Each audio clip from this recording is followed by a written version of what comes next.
This is KGW News at Sunrise. A judge rules the city's daytime camping ban can't be enforced right now. This morning, we dig into the legal case putting the measure on hold. And tomorrow is Veterans Day, so here on Sunrise, we are taking a moment to honor service members and their sacrifice. Coming up, an opportunity for vets to take advantage of a special TriMet program. Plus, we were all jumping up and down for joy. Oh my gosh, we are so excited. I bet you are. Those are the owners of 5 Stars Family Burger. And for the second year in a row, they have been honored for making the best burger in the state. Coming up this morning, we head to Cornelius to see how they do it. oh my gosh, it is. I mean, the best, think about that. That's huge. Burgers flipping all over the state every single day, almost every hour, and theirs is the best. You're number one. Do you want that taster job? I know. Yes. Who doesn't? Yeah. Yes. Right on the job. Official burger taster. Idea, Mr. I like McGinnis. it. Let's get you going. I think it's going to be a nice Friday. And really, the weekend forecast looks to be pretty good. I will share with you quickly. Tomorrow, Saturday morning, the wettest part of the weekend, the most active, windiest part of the weekend.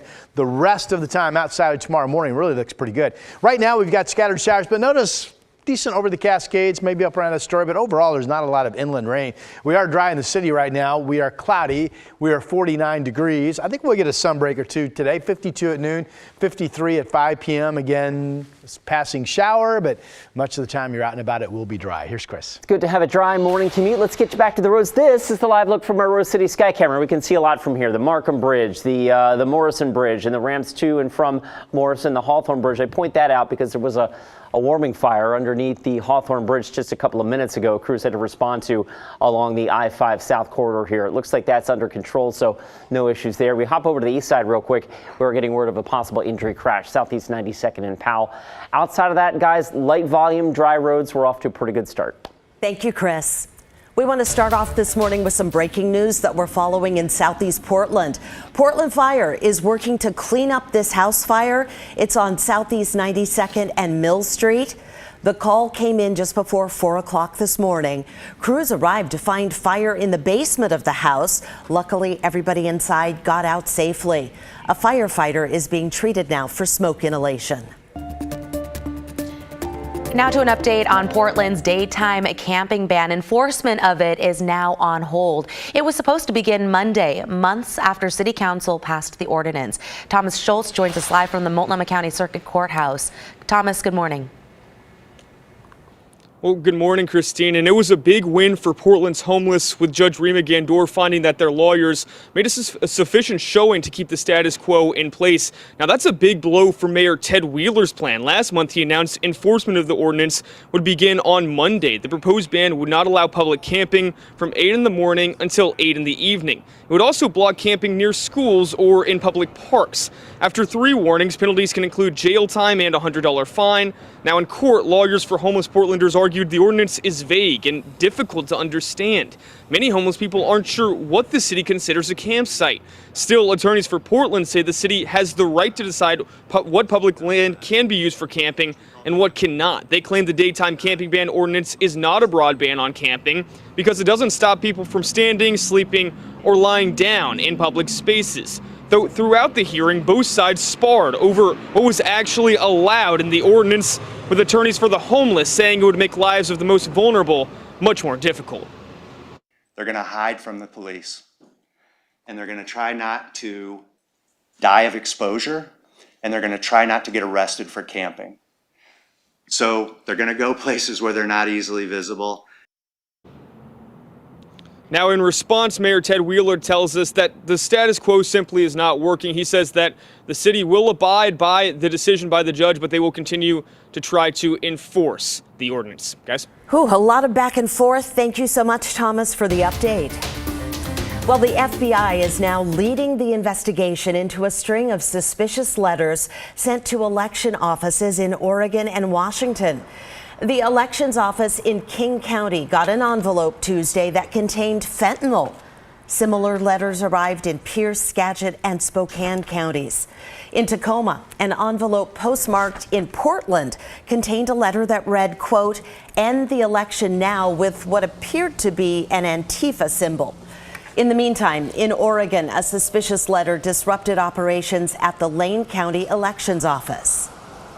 This was an attempt not only to terrorize the people that work in this building, but also to disrupt the democratic process. And that's reprehensible on so many levels. It's not just here in the Northwest that this is happening either. A postal service intercepted 2 suspicious envelopes addressed to election offices in LA and Sacramento. And a suspicious letter was also sent to an election office in Atlanta. Oregon State Police have now taken the lead investigating a shooting involving a Salem police officer. It happened around 5 o'clock last night. Officers say they got reports of a man pointing a gun, trying to stop drivers at a Popeyes restaurant on Northeast Lancaster Drive. They found him a few blocks away and say he pointed what appeared to be a gun at an officer who was still in his car. That officer shot the man, who's in the hospital but is expected to survive. No one else was hurt. Police have arrested a man accused of making a bomb threat against Milwaukee City Hall. Both City Hall and the municipal court evacuated just after 2 o'clock Wednesday afternoon. Police searched the buildings with a canine unit and didn't find anything suspicious. 32-year-old Harris Oriens was arrested nearby. Police say he knew someone appearing in court that day, and the threat was potentially connected to that case. The union representing Portland public school teachers and the district are continuing to negotiate today. The union is asking for wage increases, smaller class sizes, and more planning time. PPS students turned out yesterday outside the mediation location to back their teachers. None of this is really like an unreasonable request. It's important not only to the teachers but to the students, and that they have that responsibility is theirs. District officials tell us they'll continue to negotiate with the union through the weekend, and they're hoping to come to an agreement so they can reopen schools Monday.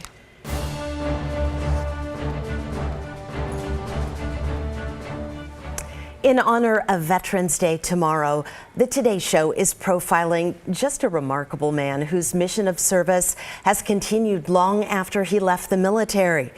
Army veteran and biomedical engineer Dr. Rory Cooper lost the use of his legs while serving in Germany 40 years ago. Since then, he's dedicated his life to revolutionizing the wheelchair.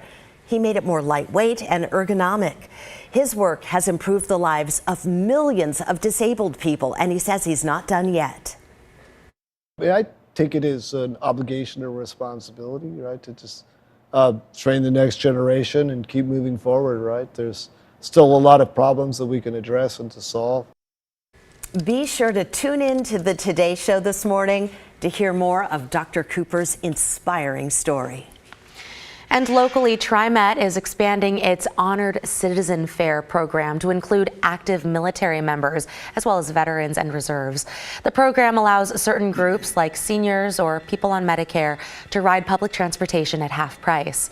The move makes TriMet the country's first large transit agency to offer a reduced fare for both veterans and active duty military. I know, right? absolutely. Yeah. Nicely done. So it's Veterans Day is observed today, officially tomorrow, if people have activities and things to do. Weather models are all in agreement. It's really a pretty, this is going to jinx the heck out of it. Oh, no. But I want to say it's a pretty clear forecast. I'll be really surprised if it doesn't play out exactly the way I'm going to show you. All right, we're going to expect the best. Oh boy, here we go. All right, let's take a look at the satellite picture. This is tomorrow morning's front. Now, we'll see rain picking up mainly to our north overnight, and then that frontal band coming in tomorrow morning. Right now, we're really pretty quiet. Yeah, there's some scattered showers around, mostly in the Cascades, and there's one passing outside the battleground a little bit up in Astoria. But we're never going to see much rain today. If you're outside for any given hour today, I would say odds are almost 100% that 55 of those 60 minutes, if not more, would be dry. Gives you an idea. A passing shower, yes, but lots of dry time. Futurecast shows that 9 o'clock this morning. Here we are at 6. Now, this is a wave of warm air ahead of tomorrow's front.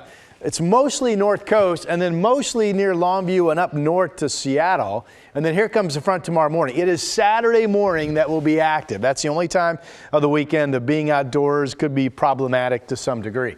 Here's a rain band coming through with the front at 8:30. This early morning could produce some gusts of 40, 45 along the coast. We may get a 30, 35 mile per hour south wind bounce here in the valley as that front comes through. But behind this front, by noon on, there's not much rain. So the afternoon tomorrow, a scattered shower, yeah, but really pretty quiet. And then Sunday, it's very reasonable to say that we could easily not see any rain. So Sunday has the potential to be dry until about 5 o'clock. Here comes some rain along the coast, and then this will move inland overnight. So what I hope you got out of all that is Saturday morning plans. You will have some rain, you will have some gusty winds, but outside of that, it's really a pretty quiet, pleasant weekend for you. Temperatures are nice out there this morning, 46 in Seattle. Kelso's about the same in Salem. Portland's at 49, 43 in Newport. Above freezing out in the Dalles this morning. Coldest spot on the map is Baker City at 31. Forecast numbers for today. The coast is pretty quiet. There's that evening rain push, mainly Tillamook northward along the north coast, obviously. And then here's a look at the valley forecast. 50s, just a few scattered showers will open up some sun breaks. 7-day forecast. Look at Sunday. If we are completely dry, I think we have a good chance to hit 60. That's really nice for this time of the year. And then none of this looks to be awfully big in terms of any stormy weather, but there will be rain at times a good chunk of next week. That is your forecast. Okay, thank you, Rob.